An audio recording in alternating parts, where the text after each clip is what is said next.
Double-Edged Love, a romance thriller by Fiction Paradox. Nia never meant for it to happen this way. She had a man, Devon. Tall, strong, the kind of man who turned heads when he walked into a room. But behind closed doors, his love was conditional. Cold when he wanted to be, dismissive when it suited him. He was the type of man who loved with limits, who made her feel as if she had to earn his affection. And somewhere along the way, she had started losing herself. Then came Malik. It started so innocently, a chance meeting at a coffee shop on a rainy afternoon. She was sitting by the window, staring at the droplets racing down the glass, lost in her thoughts when he spoke. "You look like you need a distraction." She turned, meeting his deep brown eyes, and for the first time in a long while she felt seen. He was charming, easygoing, and undeniably attractive. Their conversation flowed effortlessly, laughter spilling between them as if they had known each other for years. He made her forget about the weight on her shoulders, about the cold bed she returned to every night. One evening, after another bitter argument with Devon, she found herself texting Malik. She told herself it was harmless, just a friend, just a conversation.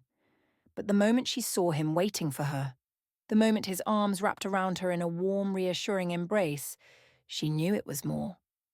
It was supposed to be one time, just a reckless decision in a moment of weakness. But one time turned into lingering touches, into heated whispers in dimly lit rooms, into a love so intense it threatened to consume her whole. With Malik, she felt cherished, adored. He spoiled her with candlelit dinners, slow dances in the living room, love notes tucked under her pillow. He whispered sweet nothings against her skin, traced poetry along her spine, and when he made love to her, it was nothing short of magic. Malik wasn't just good, he was an artist with his hands, his lips, his tongue. Their chemistry was undeniable, and he knew how to keep things exciting. One night, he introduced toys into their lovemaking, not because he needed them, but because he wanted to heighten her pleasure in ways she never imagined. And she never protested. Every touch, every sensation, every whispered command left her craving more. One time they escaped to a remote destination, a stunning cabin deep in the forest, where the only sounds were the rustling leaves and the distant calls of nature. The cabin itself was a dream, floor-to-ceiling windows overlooking a sea of green, a large wooden balcony that stretched out over the wilderness.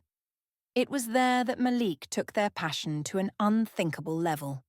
That evening, as the sky melted into hues of orange and pink, he brought out a harness, one that strapped around his waist and another around hers. She arched a brow in curiosity, but her breath hitched in excitement. "Trust me," he murmured, fastening it securely before leading her to the edge of the balcony. It was spacious with thick wooden beams that allowed her body to slide through. As she lay on the smooth surface, he gently maneuvered her, guiding her until only her neck and upper back were hanging upside down over the edge. Her heart pounded, not in fear but in anticipation. From this angle, she could see nothing but endless trees, her view stretching for miles. The cool evening air kissed her bare skin, heightening her sensitivity. Then he knelt between her legs, his presence dominating, his hands gripping her thighs firmly. He smirked, producing an attachment, a tongue-shaped toy that he placed in his mouth. "You know I don't need this," he teased, his voice a sultry promise. She shivered. "I know, but I don't mind it." With that, he began. The sensation of his skilled mouth combined with the gentle hum of the toy sent her spiraling instantly. The harness kept her secure, but the angle, the vulnerability, the rush of blood to her head, it all intensified every flick, every movement, every deep, languid stroke of his tongue. She moaned into the open air, her voice carried by the wind, her fingers gripping the wooden planks beneath her.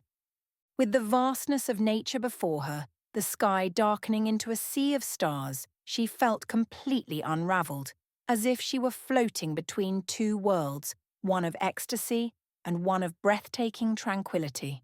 He didn't stop until she was trembling, gasping his name, her body arching despite the restraint. And when he finally pulled her back onto the balcony, pressing his lips to hers, she tasted herself, tasted him, and melted into his arms. But she couldn't let Devon go. Even when he left her in tears, even when she questioned if he truly loved her, she still craved him. He was home, even if that home was sometimes a storm she had to survive.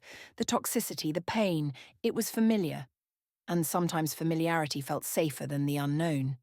But Malik was her escape, her dream, the world she wished she could live in forever. She tried to keep them separate, tried to keep the worlds from colliding, but fate had other plans. One night, Devon came home early. Nia and Malik had spent the evening tangled in sheets, lost in each other, oblivious to the danger creeping up behind them.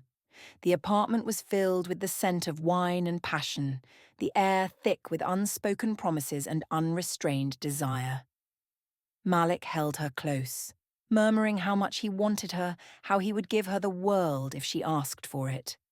And then, the door swung open. The energy shifted in an instant. Devon stood there, his gaze like a dagger slicing through the illusion she had built. His dark eyes locked onto Malik's bare back, and the world shattered. Rage. That's the only way to describe what came next. Devon lunged at Malik, fists flying, the room erupting into chaos. Malik, a fighter by nature, wasn't about to back down. Nia screamed, begged, but they were blind with fury. A lamp crashed to the floor, glass shattering like her heart. Blood smeared across the wall as punches landed, heavy and brutal. Then the gun. Devon had it first, pulling it from the dresser drawer, hands shaking with anger. Malik froze, his chest rising and falling in ragged breaths. "You think you can take what's mine?" Devon growled, aiming the barrel at Malik's head. Nia stepped between them, arms outstretched. "Devon, please!" Tears burned her eyes as she turned to Malik. "Go, now." But Malik wouldn't leave her. He reached for her, his voice raw. "Nia, come with me. You don't have to live like this." Devon's grip tightened on the gun, his finger twitching near the trigger. "She's not going anywhere." And then, the sirens. Red and blue lights flooded the room through the broken window.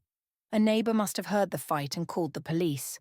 Devon cursed under his breath, lowering the gun just as the pounding on the door began. "Open up!" Malik took one last look at her, his eyes full of an emotion she couldn't name. Hurt, love, maybe both. And then he was gone, slipping out the back door into the night. Devon was arrested, the officers disarming him as they read him his rights. And Nia? She stood there, staring at the aftermath of her choices. Her heart was split between two men, and now she had neither. And for the first time, she realized she might have lost herself too.